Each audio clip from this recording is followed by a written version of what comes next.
আজকে আমরা একটা বেশ জটিল ভূরাজনৈতিক আর অর্থনৈতিক ধাঁধার কথা বলবো। গল্পটা ডলারের ক্ষমতা নিয়ে, কঠোর নিষেধাজ্ঞা নিয়ে, আর সেই নিষেধাজ্ঞা থেকে বাঁচার জন্য একটা নতুন ডিজিটাল পথ নিয়ে। আচ্ছা, একটা প্রশ্ন কিন্তু মাথায় আসেই। বছরের পর বছর ধরে এত কঠোর নিষেধাজ্ঞা, তারপরও ইরান অর্থনৈতিকভাবে টিকে আছে কিভাবে?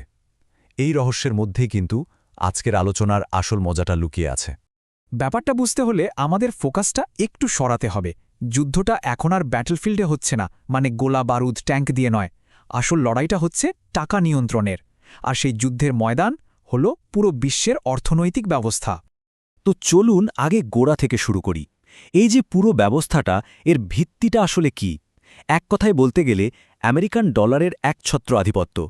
ডলারকে একটা বিশেষ নামে ডাকা হয়, অ্যাঙ্কার কারেন্সি।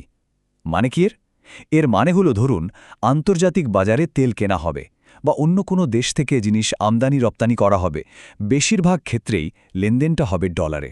আর ঠিক এই কারণেই ডলারের হাতে চলে এসেছে এক বিশাল ক্ষমতা। এই ছবিটা পুরো প্রক্রিয়াটাকে খুব সহজ করে বুঝিয়ে দিচ্ছে।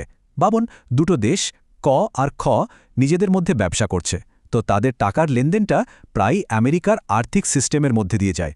আর এর ফলে আমেরিকা যখন খুশি যে কোনো দেশের অর্থনীতির লাইফলাইনটা বলা যায় সুইচ অফ করে দিতে পারে। নিষেধাজ্ঞার এটাই তো সবচেয়ে বড় অস্ত্র। কিন্তু ভাবুন তো একবার, যদি এমন কোনো সিস্টেম থাকত যা এই নিয়ন্ত্রণের একেবারেই বাইরে। ঠিক এখানেই আমাদের গল্পে এন্ট্রি নিচ্ছে ক্রিপ্টোকারেন্সি। এটা এমন একটা বৈপ্লবিক ধারণা যা পুরো সিস্টেমটাকেই চ্যালেঞ্জের মুখে ফেলে দিয়েছে। এই যে তুলনাটা, এটা দেখলেই পার্থক্যটা একদম পরিষ্কার হয়ে যায়। একদিকে আছে আমাদের চেনা পুরনো সিস্টেম, যা চলে সেন্ট্রাল ব্যাংক আর বিভিন্ন প্রতিষ্ঠানের ভরসায়, আর অন্যদিকে ক্রিপ্টোর দুনিয়া, যা কোনো প্রতিষ্ঠানের ওপর নয়, বরং গণিত আর একটা বিকেন্দ্রীভূত নেটওয়ার্কের ওপর বিশ্বাস করে চলে। আর এই দুনিয়ার রাজা হল বিটকয়েন। আচ্ছা, একটা প্রশ্ন তো আসতেই পারে, এই বিটকয়েনটা আসলে আসে কোত্থেকে? কোনো সরকার বা ব্যাংক তো এটা ছাপায় না। না, এটা তৈরি হয় মাইনিং বলে একটা প্রক্রিয়ার মাধ্যমে। ব্যাপারটা অনেকটা এরকম। ভাবুন, সারা বিশ্বে লাখ লাখ শক্তিশালী কম্পিউটার একটা বিশাল অঙ্কের প্রতিযোগিতায় নেমেছে। যে কম্পিউটার সবার আগে একটা জটিল ধাঁধার সমাধান করতে পারবে, সেই ওই নেটওয়ার্কের লেনদেনগুলো যাচাই করার সুযোগ পাবে, আর পুরস্কার হিসেবে পাবে একদম নতুন বিটকয়েন। আর এই প্রতিযোগিতায় জেতার মূল চাবিকাঠি কি জানেন? প্রচুর পরিমাণে বিদ্যুৎ। আর এটাই কিন্তু আসল কথা। যেহেতু কোনো সেন্ট্রাল ব্যাংক বা কোনো একটা প্রতিষ্ঠান এই নেটওয়ার্কটা কন্ট্রোল করে না, তাই চাইলেই কেউ এটা বন্ধ করে দিতে পারবে না, কোনো লেনদেন আটকাতেও পারবে না। মানে নিয়ন্ত্রণের জন্য কোনো একটা নির্দিষ্ট সুইচ বা কেন্দ্রবিন্দু নেই। তো এতক্ষণ আমরা দুটো আলাদা জগতের কথা শুনলাম। এখন চলুন সবগুলোকে একসাথে মেলানো যাক। ইরান ঠিক কিভাবে এই নতুন প্রযুক্তি ব্যবহার করে আমেরিকার নিষেধাজ্ঞাকে বলা যায় প্রায় অকেজো করে দিচ্ছে।